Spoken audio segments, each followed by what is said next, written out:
ꯍꯧꯖꯤꯛ ꯍꯧꯖꯤꯛ ꯑꯣꯏꯕ ꯃꯅꯤꯄꯨꯔꯒꯤ ꯑꯊꯨꯕ ꯄꯥꯎ ꯈꯔꯗꯪ ꯊꯝꯖꯔꯤ ꯀꯧꯇ꯭ꯔꯨ ꯑꯃꯁꯨꯡ ꯀꯗꯥꯡꯕꯂꯣꯝꯗ ꯍꯧꯖꯤꯛ ꯍꯧꯖꯤꯛ ꯀꯨꯀꯤ ꯂꯥꯟꯃꯤ ꯇꯥꯇꯥ ꯄꯣꯠ 3 ꯂꯣꯝ ꯊꯧꯖꯤꯟꯈ꯭ꯔꯦ ꯍꯥꯏꯔꯤ ꯃꯅꯤꯄꯨꯔꯒꯤ ꯃꯐꯝ ꯑꯌꯥꯝꯕꯗ ꯏꯔꯥꯡ ꯂꯥꯛꯄ ꯃꯔꯝꯅ ꯆꯦꯛꯁꯤꯟꯅ ꯂꯩꯅꯗꯕ ꯌꯨꯝꯗꯒꯤ ꯍꯦꯟꯇꯣꯛꯇꯅꯕꯁꯨ ꯋꯥꯔꯅꯤꯡ ꯇꯧꯔꯛꯂꯤ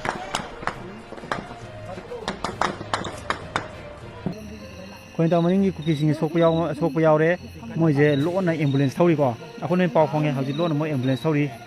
ꯃꯣꯏꯁꯦ ꯁꯔꯆ ꯂꯥꯏꯠ ꯐꯖꯅ ꯊꯥꯒꯠꯂꯦ ꯍꯧꯖꯤꯛꯐꯥꯎ ꯁꯔꯆ ꯂꯥꯏꯠ 4 ꯁꯨꯖꯤꯜꯂꯦꯕ ꯊꯥꯒꯠꯂꯛꯏꯁꯦ ꯁꯤ ꯊꯅꯥꯎꯄꯤꯗꯝ ꯊꯥꯒꯠꯂꯦ ꯁꯔꯆ ꯂꯥꯏꯠꯁꯦ ꯊꯅꯥꯎꯄꯤꯗꯝ ꯊꯥꯒꯠꯂꯦ ꯑꯗꯨꯒ ꯊꯅꯥꯎꯄꯤꯒ ꯅꯔꯥꯟꯁꯦꯡ ꯀꯥꯔꯛꯇ ꯑꯃ ꯅꯔꯥꯟꯁꯦꯡꯒ ꯊꯅꯥꯎꯄꯤꯒꯤ ꯀꯥꯔꯛꯇ ꯑꯃ ꯑꯗꯨꯒ ꯀꯩꯅꯣꯔꯣꯝꯗ ꯑꯃ ꯇꯣꯡꯅꯥꯎꯕꯤꯔꯣꯝꯗ ꯑꯃꯀꯣ ꯁꯔꯆ ꯂꯥꯏꯠ ꯊꯥꯒꯠꯂꯛꯏꯁꯦ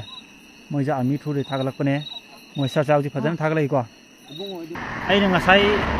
ꯁꯟꯙꯥ ꯋꯥꯏꯔꯝꯗꯩ ꯊꯣꯔꯛꯄꯗꯤ ꯀꯩꯅꯣ ꯁꯨꯔꯦꯀꯣ ꯇꯥꯔꯤꯁꯦ 8 ꯁꯨꯔꯦ ꯑꯩꯅ ꯇꯥꯏꯁꯦꯀꯣ ꯁꯔꯆ ꯂꯥꯏꯠꯁꯦ ꯑꯁꯤꯒ search light 5 ꯁꯨꯕꯅꯤ ꯊꯥꯒꯠꯂꯛꯏꯁꯦ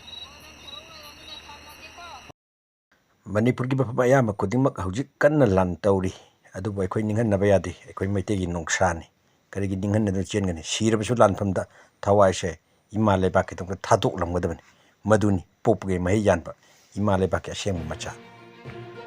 So they are talking only about foreign hand in the Manipur crisis, in the Manipur violence. Foreign angle, Manipur is like happens. We already accept that. Yahweh. Adu yaw target foreign angle, foreign hand like target. If there is foreign hand involved, then why don't the central forces retaliate and attack onto foreign hands? Why don't you break the foreign hands altogether? This is the basic question. So do not divert the subject from the core issue.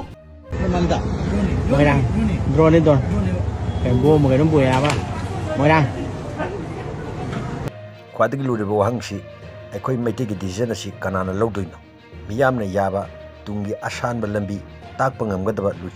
ꯂꯨꯆꯤꯡꯕꯤ ꯑꯃ ꯌꯥꯝꯅ ꯊꯨꯅ ꯃꯤꯌꯥꯝꯅ ꯂꯦꯞꯄꯤꯌꯨ ꯍꯥꯏꯅ DC. Priya ꯀꯥꯡꯒꯨꯖꯝꯅ ꯃꯍꯥꯛꯀꯤ ꯊꯥꯗꯣꯔꯛꯄ ꯐꯦꯁꯕꯨꯛꯀꯤ ꯑꯦꯀꯥꯎꯟꯗ ꯍꯥꯏꯔꯛꯂꯤ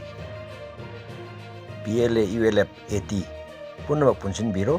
ꯂꯥꯜ ꯑꯁꯤꯒꯤ ꯂꯥꯂꯣꯡ ꯌꯥꯠꯄꯤꯔꯣ ꯄ꯭ꯔꯖꯥꯅ ꯃꯌꯥꯝꯒꯤ ꯃꯇꯨꯡꯗ ꯂꯦꯞꯄꯛꯇꯕ꯭ꯔꯥ ꯍꯥꯏꯕꯗꯨ ꯌꯦꯡꯁꯤ ꯁꯤꯔꯕ ꯇꯥꯟꯐꯝꯁꯤꯗ ꯄꯨꯜꯍꯧꯗ꯭ꯔꯕꯗꯤ ꯀꯔꯝꯕ ꯃꯇꯝꯗ ꯄꯨꯟꯒꯅꯤ ꯍꯥꯏꯅ ꯃꯌꯥꯝꯅꯁꯨ ꯏꯅꯔꯛꯂꯤ ꯍꯧꯖꯤꯛ ꯄꯨꯈꯥꯎ ꯗꯣꯂꯥꯏ ꯊꯥꯕꯤ ꯂꯩꯇꯥꯟ ꯄꯣꯛꯄꯤ ꯁꯥꯟꯇꯤꯄꯨꯔ ꯑꯃꯗꯤ ꯈꯥꯃꯦꯟꯂꯣꯛ ꯍꯤꯜ ꯔꯦꯟꯖ ꯄꯨꯈꯥꯎꯒꯤ ꯑꯦꯔꯤꯌꯥ ꯑꯀꯣꯏꯕꯗ ꯅꯣꯡꯊꯛꯇ ꯗ꯭ꯔꯣꯟ 4-5 ꯑꯃꯨꯛ ꯀꯣꯏꯄꯥꯏ ꯄꯥꯏꯗꯨꯅ ꯂꯩꯔꯤ ꯂꯝꯗꯝ ꯑꯁꯤꯗ ꯂꯩꯕꯤꯔꯤꯕ ꯃꯤꯌꯥꯝ ꯄꯨꯝꯅꯃꯛꯅ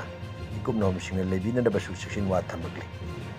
government school government aided school ꯂꯣꯏꯅꯅ ꯄ꯭ꯔꯥꯏꯚꯦꯠ ꯁ꯭ꯀꯨꯜ ꯁꯦꯟꯇ꯭ꯔꯦꯜ ꯁ꯭ꯀꯨꯜ ꯄꯨꯝꯅꯃꯛ ꯇꯥꯡ 7 ꯍꯌꯦꯡ ꯑꯁꯤ ꯀ꯭ꯂꯣꯖ ꯑꯣꯏꯔꯒꯅꯤ ꯍꯥꯏꯅ ꯗꯥꯏꯔꯦꯛꯇꯔ ꯑꯣꯐ ꯏꯗꯨꯀꯦꯁꯟꯅ ꯈꯪꯍꯜꯂꯛꯂꯤ ꯂꯣꯏꯅꯅ ꯁ꯭ꯇꯦꯠ ꯒꯣꯔꯃꯦꯟꯠ ꯑꯃꯁꯨꯡ ꯁꯦꯟꯇ꯭ꯔꯦꯜ ꯒꯣꯔꯃꯦꯟꯠ ꯑꯅꯤꯅ ꯌꯥꯝꯅ ꯑꯊꯨꯕ ꯃꯇꯝꯗ ꯁꯥꯟꯇꯤ ꯄꯨꯔꯛꯄ ꯉꯝꯗ꯭ꯔꯕꯗꯤ ꯃꯈꯣꯏꯒꯤ ꯃꯊꯛꯇ ꯃꯈꯜ ꯃꯈꯥ ꯀꯌꯥꯒꯤ ꯈꯣꯡꯖꯪ ꯆꯪꯁꯤꯟꯅꯕꯒꯤꯗꯃꯛ ꯁꯦꯝ ꯁꯥꯗꯨꯅ ꯂꯩꯔꯦ ꯍꯥꯏꯅ ꯃꯅꯤꯄꯨꯔ ꯌꯨꯅꯤꯚꯔꯁꯤꯇꯤꯒꯤ ꯁ꯭ꯇꯨꯗꯦꯟꯠ ꯌꯨꯅꯤꯌꯟ ꯑꯁꯤꯒꯤ ꯊꯣꯔꯛꯂꯤꯕ ꯆꯦꯔꯣꯜ ꯑꯁꯤꯅ ꯄꯜꯂꯤ